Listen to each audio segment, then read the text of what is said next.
भला हुआ मेरी माला टूट गई, मैं राम भजन से छूटी। भला हुआ मेरी माला टूट गई, मैं राम भजन से छूटी। मेरे सिर से टली बला, भला हुआ मेरी माला टूट गई, मैं राम भजन से छूटी। मैं राम भजन से छूटी। नमस्कार मेरे प्यारे भाइयों, मेरे परमात्मा के प्यारे जीव हंसों। मैं हमेशा मालिक से यही दुआ करूंगा कि आप सब मेरे भाइयों का विवेक पहले से ज्यादा और ज्यादा और ज्यादा से ज्यादा बढ़ता ही जाए।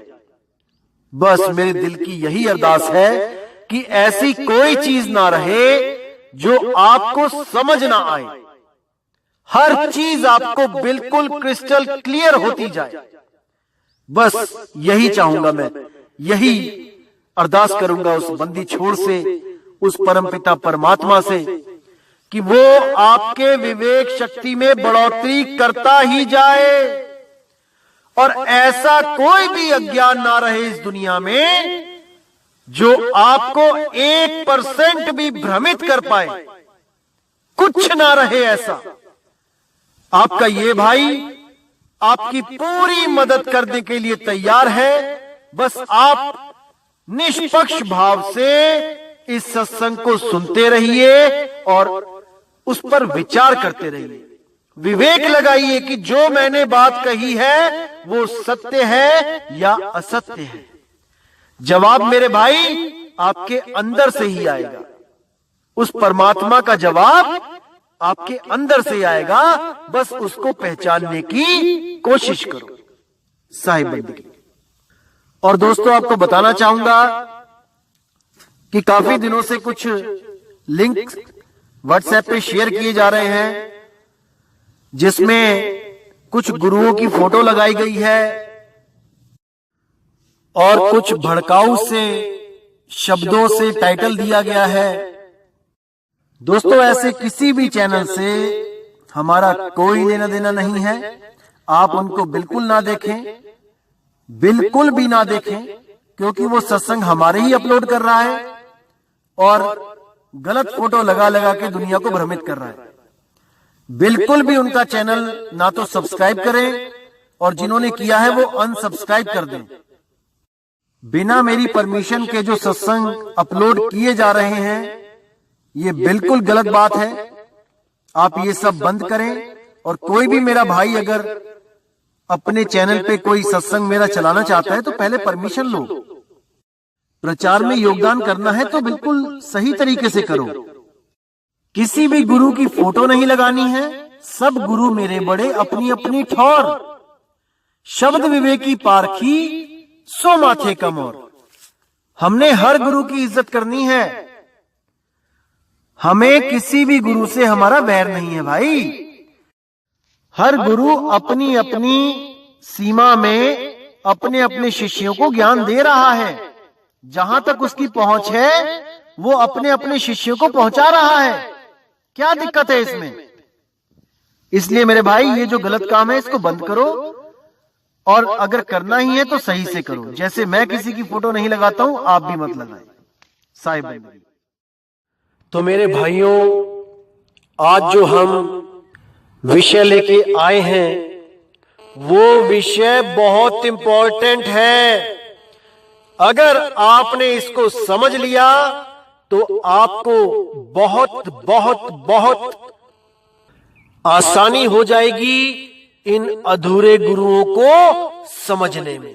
एक पल लगेगा इनको समझने में कि कितनी बुद्धि विवेक इनको परमात्मा ने दिया है जिसके बल पे ये सतगुरु बन बैठे हैं। 1 मिनट में समझ जाएंगे आप कि कितनी बड़ी भूल में थे जो ऐसे लोगों को सतगुरु मानकर अपना अनमोल जीवन इनके हाथों में दे दिया नष्ट करने के लिए। इसको दोस्तों समझना पड़ेगा जो आज मैं वाणियां लेके आया हूं आपके लिए।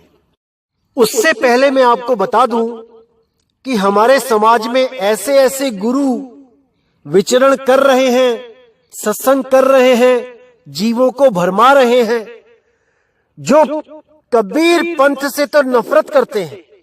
अपने आप को कबीर पंथी कहने में भी शर्म आती है, सहमत नहीं होते कि हम कबीर पंथी हैं, लेकिन शुरू से लेके आखिर तक साखी शब्द केवल और केवल कबीर साहब के ही लेते हैं। हुआ बीच में कोई एक आधा दोहा किसी और संत महात्मा का ले लिया, नहीं तो शुरू से लेके आखिर तक, यहां तक कि नाम भी कबीर साहिब के ही पंथ से मिलता जुलता रखते हैं, ताकि लोग यही समझे कि शायद ये भी कबीर साहिब की तरह उस काल से बचाने वाले हैं, ये भी शायद कबीर साहब की तरह ही एक पावरफुल, एक पूर्ण गुरु है। लेकिन मेरे भाई ऐसा कदापि नहीं है। हाथी के दांत दिखाने के और खाने के कोई और होते हैं। कबीर साहब के नाम पे, कबीर साहब की बंदगी के नाम पे अपने पंथ का नाम तो रख लिया, कोई बात नहीं, रख लिया तो रख लिया, लेकिन मेरे भाई उतना विवेक कहां से लेके आओगे जो कबीर साहब के शिष्यों के पास कबीर साहिब के द्वारा दिया जाता है? वो विवेक कहां से लेके आओगे? केवल नाम रखने से कोई सतगुरु नहीं हो जाता कि कबीर साहब का मुकाबला करने लग जाओ। कबीर साहब को बोलो कि वो एक भी जीव नहीं ले जा पाए सतलोक तक, बेरंग लिफाफे की तरह आए और बेरंग लिफाफे की तरह चले गए, और आप यहां ट्रक भर भर के ले जाने के लिए आए हो। सुधर जाओ भाई, सुधर जाओ, अभी समय है। जब काल का पंजा आ गया ना सिर पे, कोई बचाने वाला नहीं मिलेगा। सुधर जाओ, संभल जाओ, उस मालिक के नाम से जुड़ जाओ।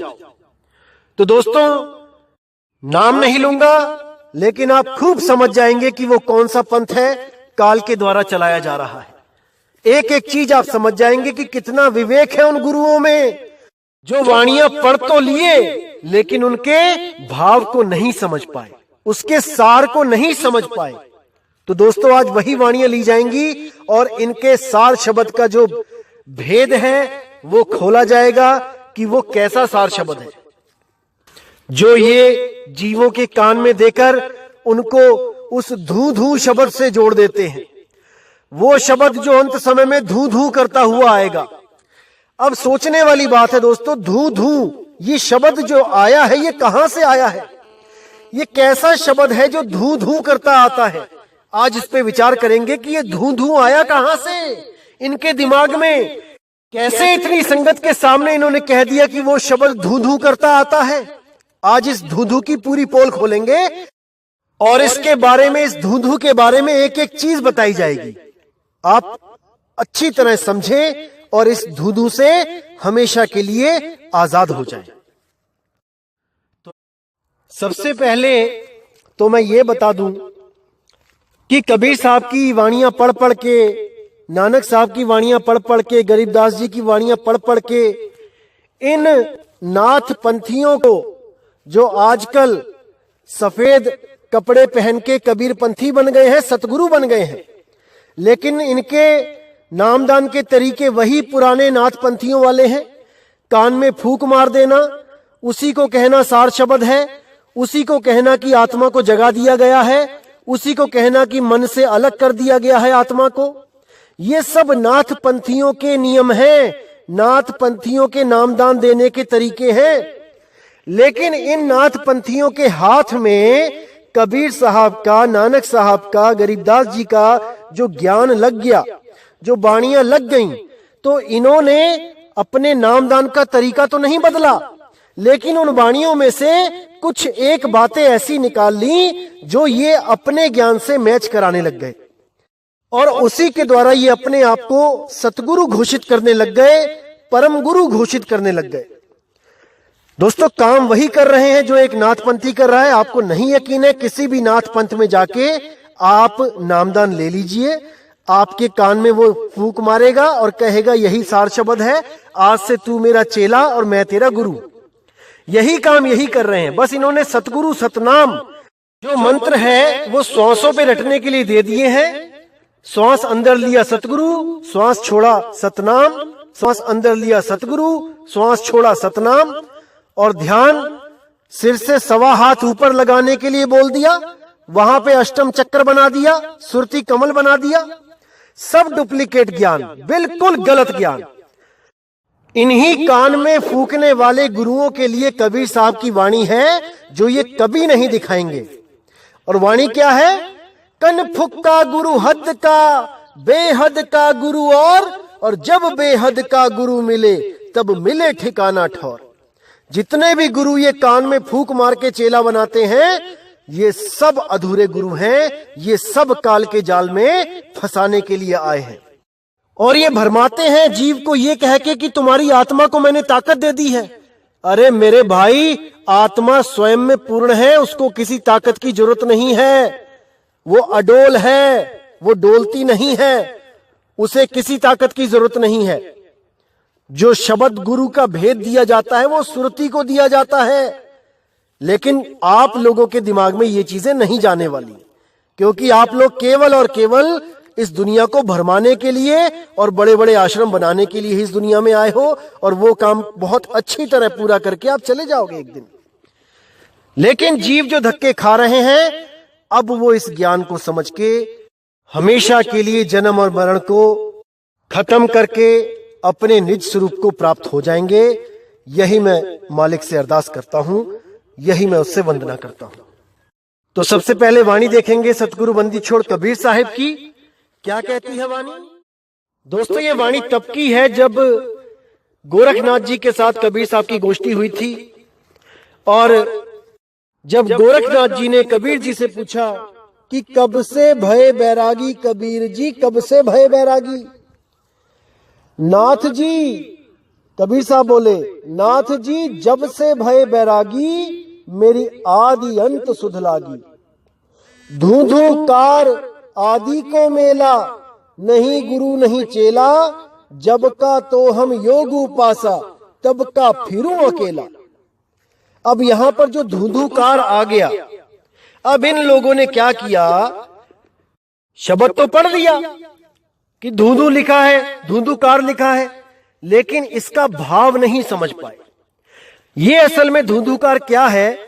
कुछ लोग इसको धुंध भी समझ लेते हैं कि धुंध थी, पहले केवल धुंध थी और धुंध में से ही ये प्रकाश हुआ और ये संसार पैदा हो गया, जबकि ये सीधे शब्द की तरफ इशारा है। धूधूकार यानी उस शब्द की तरफ जिसमें धुन है। धूधू एक धुन है, लेकिन वो सार धुन यहां पे लिखी नहीं जा सकती, इसलिए कहीं पर उसको बांसुरी, कहीं पे उसको कुछ और नाम देके, कोई मधुरवाणी नाम देके, कहीं उसको शब्द गुरु नाम देके उस आवाज की तरफ इशारा किया जाता है, उस धुन की तरफ इशारा किया जाता है। इसीलिए यहां पे धूधूकार लिखा गया है। लेकिन ये जो पंथ है, आप इनके ग्रंथ पढ़ोगे तो इन्होंने क्या बोला है कि दो तत्वों के टकराए बगैर, यानी दो चीजों के आपस में टकराए बगैर आवाज नहीं होती। यानी कि कहीं पे भी कोई गुरु कहता है कि वो शब्द, वो धुन है, तो ये कहते हैं नहीं, कोई भी धुन है बिना टकराए नहीं होती। और ये साउंडलेस साउंड की बात करते हैं, यानी एक ऐसी आवाज जिसमें कोई आवाज नहीं है। अब हैरानी होती है कि साउंडलेस साउंड, अरे भाई बता तो दो वो कैसी होती है? जब साउंडलेस है तो वो साउंड कैसे होगी? इतना भी नहीं समझ पाए ये लोग।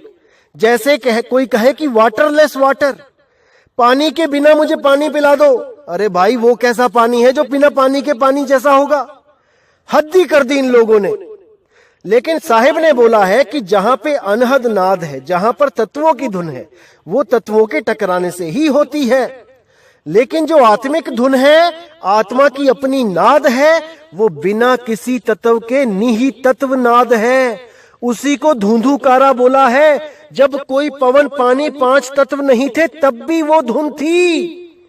उस धुन को जो जानता है वही गुरु आपका सतगुरु है, नहीं तो सब आपको इसी आस में लगा देंगे कि अंत समय में धू धू करता नाम आएगा, धू धू करता हुआ शब्द आएगा। अरे अगर शब्द धू धू करता हुआ आएगा तो तुमने जो कान में डाल दिया है वो क्या है? वो क्या शब्द नहीं है? जो आपने कान में डाला है वो क्या है? अगर कोई और धू धू करता हुआ शब्द आएगा अंत समय में लेने, इतना भी विवेक नहीं लगा पा रहे हैं जीव और अपने आप को इन काल दूतों के सपुर्द कर बैठे हैं। कोई इनसे पूछने वाला हो, जब सारी आवाजें तत्वों के टकराने से ही होती हैं, तो ये धू धू की आवाज बिना तत्वों के टकराए कैसे हो सकती है? कोई पूछने वाला नहीं है। अंधी भेड़ की तरह सब एक के पीछे एक चलते हुए खाई में गिरते जा रहे हैं, लेकिन कोई नहीं समझ पा रहा है कि हमारा नुकसान कहां पे हो रहा है। विवेक लगाने को तैयार नहीं है, और कोई अगर दे तो उससे दुश्मनी मोल लेने को तैयार है, उनको गालियां देने को तैयार है, लेकिन विवेक लगाने को कोई तैयार नहीं है, क्योंकि अभी अपने जीवन की कीमत नहीं पता कर पाए हैं। जिस दिन इस जीवन की कीमत पता लग जाएगी, उस दिन यही लोग अपने ही गुरुओं के खिलाफ खड़े हो जाएंगे, क्योंकि उनको पता लग जाएगा ये गुरु मेरा बेड़ा पार करने नहीं, ये मेरा बेड़ा गर्क करने आया है। लेकिन ये तभी होगा जब विवेक जागेगा परमात्मा की दया से। तो साहिब कहते हैं, धुंधुकार आदि को मेला, नहीं गुरु नहीं था चेला, जब का तो हम योग उपासा, तब का फिरूं अकेला। धरती नहीं जद की टोपी दीना, ब्रह्मा नहीं जद का टीका, शिव शंकर से योगी ना थे, जद का झोली शिक्का। द्वापर को हम करी फावड़ी, त्रेता को हम दंडा, सतयुग मेरी फिरी दुहाई, कलयुग फिरो नौखंडा। गुरु के वचन साध की संगत, अजर अमर घर पाया, कहे कबीर सुनो हो गोरख, मैं सबको तत्व लखाया। वो मैं ही हूं जो सबको आत्म तत्व लखाने इस दुनिया में आता हूं, नहीं तो सब के सब इन्हीं श्वासों में उलझे हैं, इन्हीं श्वासों में, इन्हीं पांच तत्वों में, इन्हीं अनहद नादों में, इन्हीं अजपा जाप में सब उलझे हैं। ये तो केवल मैं हूं जो तत्व लखाने समय समय पर इस दुनिया में आता रहता हूं, नहीं तो इस दुनिया में कोई नहीं है जो आत्मज्ञान करा सके। बातें तो सब कर सकते हैं, ग्रंथ सब भर सकते हैं आत्मज्ञान के ऊपर, लेकिन आत्मज्ञान का अनुभव नहीं कर सकते, क्योंकि वो गुप्त भेद उसको नहीं पता लग सकता जो एक बार भी गर्भ जून से बाहर आ गया।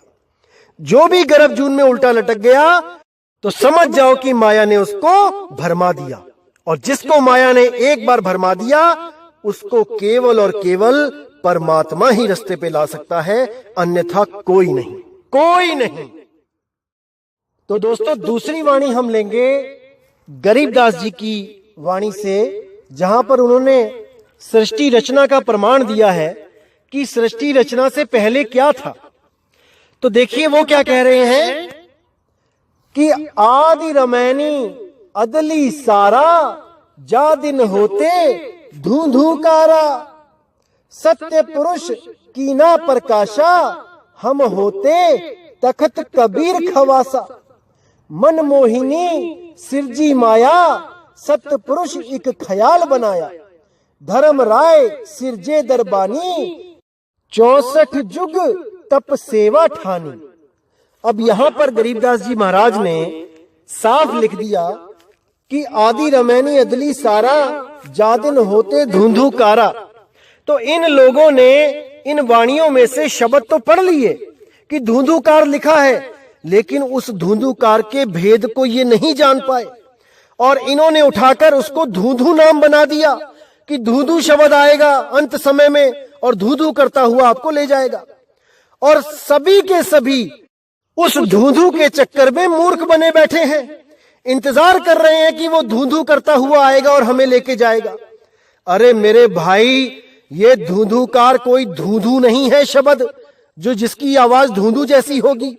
ये तो उस सार शब्द की तरफ इशारा है कि जब कुछ भी नहीं था तब केवल और केवल वो शब्द था, वो धूधूकार शब्द गुरु था, जिसके लिए बोला है शब्दे धरती शब्दे आकाश, शब्दे शब्द भया प्रकाश। सगल सृष्टि शब्द के पाछे, नानक शब्द घटे घटे आछे। तो वहां पर उन्होंने बोला है कि शब्द ही था और आदि और अंत शब्द ही रहेगा, बाकी जो कुछ भी बना है वो एक दिन नष्ट हो जाएगा। इसलिए हमने केवल उस धुंधुकार शब्द में सूरत को लगाना है, ना कि कोई कान में फूंक मार के उसको कह दो कि धूधू करता हुआ कोई शब्द आएगा अंत समय में। अरे मेरे भाई, वो शब्द है, हमेशा है आपके साथ, केवल आपकी सुरती को उस शब्द में लगाने वाला गुरु नहीं मिल रहा है।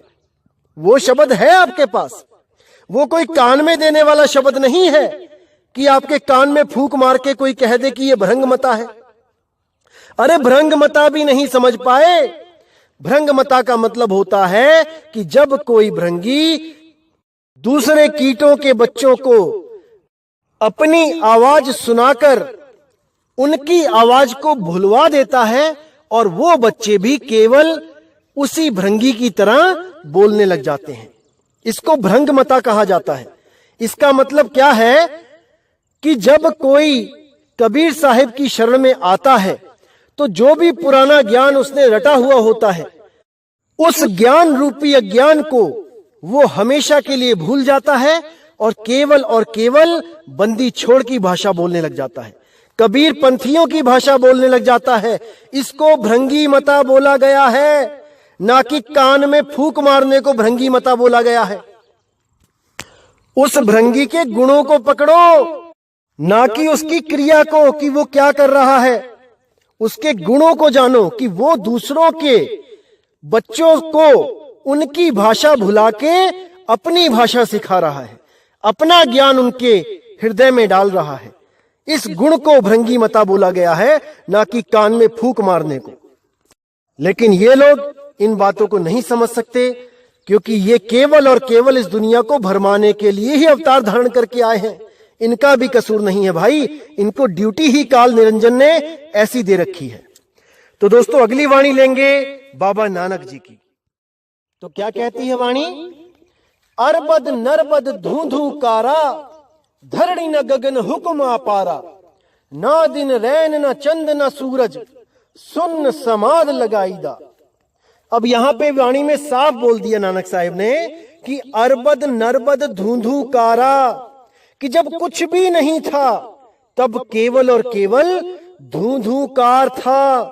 अब ये धूधूकार क्या था, इसको जानने वाला जो है वही परम गुरु है, वही सतगुरु है, ना कि कोई मंत्र जपने वाला, कोई श्वासों का जाप देने वाला, कोई अनहद नाद तत्वों की धुन सुनवाने वाला गुरु है।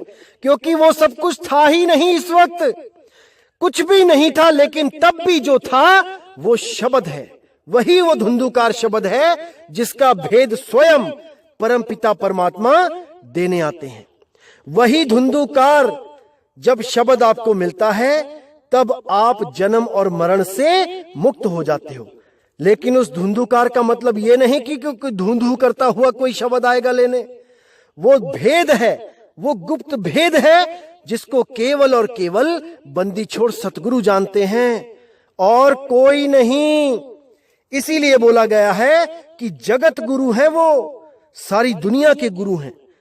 वो केवल हिंदुस्तान में या हिंदी भाषा में नहीं आते, वो किसी भी देश में जाकर ज्ञान दे सकते हैं। लेकिन पंथ वो केवल भारत में इसलिए चलाते हैं क्योंकि यहाँ पे वो 120 साल पूरे करके जा चुके हैं। लोग जानते हैं उनको, इसलिए उनके नाम का पंथ चलता है और लोग उस ज्ञान को समझते हैं। लेकिन जब वो विदेशों में मिलते हैं किसी भी जीव को, तो वो उसका कल्याण करते हैं, ऐसा नहीं है कि नहीं करते हैं। या केवल हिंदुस्तानियों का ठेका लिया हुआ है उन्होंने, ऐसा नहीं है। वो अंग्रेजों के साथ अंग्रेजी बोलते हैं, पंजाबियों के साथ पंजाबी बोलते हैं, अरबियों के साथ अरबी बोलते हैं, जापानियों के साथ जापानीज बोलते हैं और चाइनीज के साथ चाइनीज बोलते हैं। कोई भाषा उनसे जुदा नहीं है, क्योंकि वो स्वयं कहते हैं हम हैं शब्द शब्द हम माही और हमसे भिन्न और कछु नाही। ये जितने भी शब्द हैं ये मेरे से ही प्रकट होते हैं, इसी आत्मदेव से प्रकट होते हैं।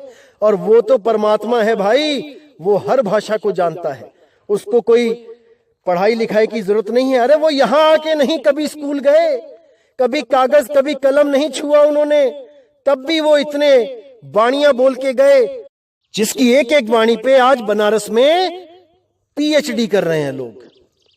तो दोस्तों, वो कोई छोटी मोटी हस्ती नहीं है, वो बंदी छोड़ है, वो परमपिता परमात्मा है।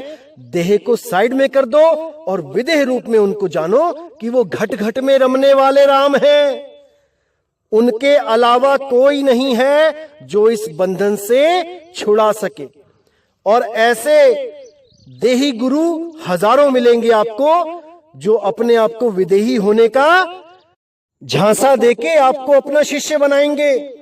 लेकिन उनको पूछो, विदेही का मतलब पता है क्या होता है? अरे विदेही का मतलब है 4 दाग से न्यारा।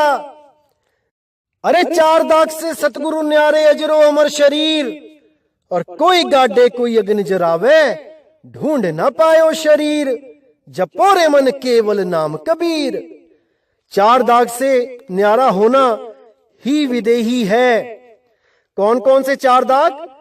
सबसे पहला दाग जन्म का, वो गुरु गर्भ में नहीं आना चाहिए। अगर कोई गुरु गर्भ से आया है तो वो 4 दाग से न्यारा नहीं है।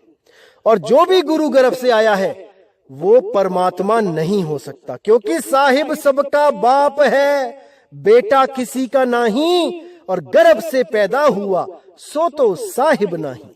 वो साहिब नहीं है। अलग अलग पंथों के लोग अपने अपने गुरु को परमात्मा सिद्ध करने में, घोषित करने में लगे रहते हैं। कबीर साहब को भी उनका शिष्य बनाने में उनको बिल्कुल लज्जा नहीं आती कि कबीर साहब भी हमारे ही गुरु से नामदान लेने आए थे, उन्हीं ने उनको पार किया है। ऐसी ऐसी कहानियां सुनाएंगे आपको, और ग्रंथ भरे पड़े हैं इन कहानियों से, इन झूठी कहानियों से ग्रंथ भरे पड़े हैं। लेकिन साहिब कहते हैं कि जो गर्भ से पैदा हो गया, फिर तो उसके माँ बाप हो गए इस दुनिया में, फिर तो परमात्मा के भी माँ बाप हो गए, कोई परमात्मा से भी बड़ा उसका बाप हो गया जिसकी वजह से वो इस दुनिया में आया है। नहीं मेरे भाई, साहिब सबका बाप है, बेटा किसी का नहीं, किसी का नहीं। जिस भी संत के साथ उसके पिताजी का नाम जुड़ गया, समझ जाओ वो देही गुरु है, विदेही गुरु नहीं है। तो पहला दाग है जन्मना, दूसरा दाग है भोजन करना। जो भोजन करता है, इस शरीर को पालता है, वो विदेही गुरु नहीं है। कबीर साहब के लिए बोला गया है संतों के द्वारा, पानी से पैदा नहीं, श्वासा नहीं शरीर, अन्न आहार करता नहीं, अरे वाको नाम कबीर। वो कभी कुछ खाते पीते नहीं है, उनको जरूरत ही नहीं है, क्योंकि वो इस 3 लोक के द्वारा नहीं पैदा हुए हैं कि इस मिट्टी के द्वारा पैदा हुए हैं और मिट्टी खा के मिट्टी बढ़ानी है, उन्होंने शरीर बढ़ाना है। अरे ये मिट्टी की ढेरी तो हम लादे फिर रहे हैं। वो विदेही हैं, विदेही। बिना श्वासों के, बिना अन्न जल के वो किसी प्रकार का कोई भोग नहीं करते, वही विदेही पुरुष हैं। समझ जाओ इस बात को। तीसरा जो गुण होता है वो होता है भोग का, शादियों का। परम गुरु कभी किसी के साथ शादी नहीं करते। अरे सब तो उनके बच्चे हैं, किसके साथ भोग करेंगे? अपने बच्चों के साथ भी कोई शादी करता है क्या? समझो इस बात को। वो परम पिता परमात्मा है, वो कभी किसी के साथ भोग नहीं कर सकता। और जो चौथा दाग है वो है मृत्यु का। उस परम पिता परमात्मा को कोई मार नहीं सकता, और ना ही वो इस दुनिया में मर के जाता है कि लाश पड़ी हुई है कहीं और लोग उसको खींच रहे, तान रहे हैं। नहीं, वो जैसे आता है वैसे ही जाता है। बिना माँ बाप के आता है, बिना शरीर छोड़े जाता है। शरीर तो मात्र एक इंद्रधनुष की तरह होता है, जो दिखता तो है लेकिन होता नहीं है। केवल हमें दिखाया जाता है कि मैं हूं, लेकिन होते नहीं हैं। बस इसी को समझ जाना है। देह विदेह में यही फर्क है। इसीलिए 52 बार कबीर साहब को मारा गया, लेकिन कोई मार नहीं पाया। कोशिश पूरी करी। कई लोग तो यह भी नहीं मानते कि कबीर साहब को 52 बार मारा गया। भाई, गुरु ग्रंथ साहब में दर्ज है, अंग नंबर 1162 में साफ लिखा है, गंग गुसाइन गहन गंभीर, जंजीर बांध कर खरे कबीर, मन ना डिगे तन काहे को डराई, चरण कमल चित रहे समाई। गंगा की लहर मेरी टूटी जंजीर, मृग छाला पर बैठे कबीर। कहे कबीर को संग न साथ, जल थल राखन है रघुनाथ। अब यहां पर वो महिमा गा रहे हैं उस परमात्मा की, लेकिन भाई ये हमसे छुपाया जा रहा है कि वो स्वयं परमात्मा हैं। वो किसी को नहीं बताते कि वो स्वयं परमात्मा है, क्योंकि वो यहां पर अपनी पूजा करवाने नहीं आते। वो हमें हमारा ही आत्मज्ञान देने आते हैं। वो हमें हमारा तत्व ज्ञान देने आते हैं कि हम कौन सा तत्व हैं। हम ये 5 तत्व हैं या हम इन 5 तत्वों से न्यारा वो आत्म स्वरूप, वो नी तत्व है, नी अक्षर है। इसी को समझाने के लिए वो बार बार इस दुनिया में आते हैं और हमें समझाकर अपने निज स्वरूप को प्राप्त करने में मदद करते हैं। इसीलिए हम उनको बंदी छोड़ कहते हैं। हमारे बंधनों को तोड़ने वाले, बंधनों से छुड़ाने वाले केवल वही एक पुरुष हैं, एक हमारे साथी हैं। नहीं तो मेरे भाई हर आदमी यहां फंसाने वाला ही मिलेगा। कुछ आपको अपने लाभ के लिए फंसा लेते हैं, कुछ आपको अपनी जय जयकार के लिए फंसा लेते हैं, कुछ खुद को महान सिद्ध करने के लिए आपको मूर्ख बनाते हैं। सबका यही धंधा है। केवल और केवल वो बंदी छोड़ कबीर निष्भाव से, निष्पक्ष होकर आपको सत्य से रूबरू कराने आते हैं और आपको हमेशा के लिए आपका निज स्वरूप प्रदान कर देते हैं। यही उस मालिक की लीला है, यही उस बंदी छोड़ की दया है। तो दोस्तों, आज का सत्संग मैं यहीं समाप्त करता हूं और उम्मीद करता हूं कि आपको ये बातें समझ में आ रही होंगी और आगे से आगे आप इन जो अधूरे गुरु हैं इनको अच्छी तरह समझ भी जाओगे और इनके जाल से निकल भी जाओगे। मैं यही परमात्मा से दया करता हूं कि जल्दी से जल्दी आपका विवेक जागे और आप इन बंधनों से बाहर आ जाओ। बस यही अरदास है मेरी। तो दोस्तों, अब मुझे विदा करें। जय गुरु बंदी छोड़ वैराग साहिब, जय गुरु बंदी छोड़ साधु शरण साहिब, जय गुरु बंदी छोड़ बाबा नानक साहिब, गरीबदास जी महाराज, मेरे गुरु अंगद देव जी, मेरे बाबा मदन साहिब जी।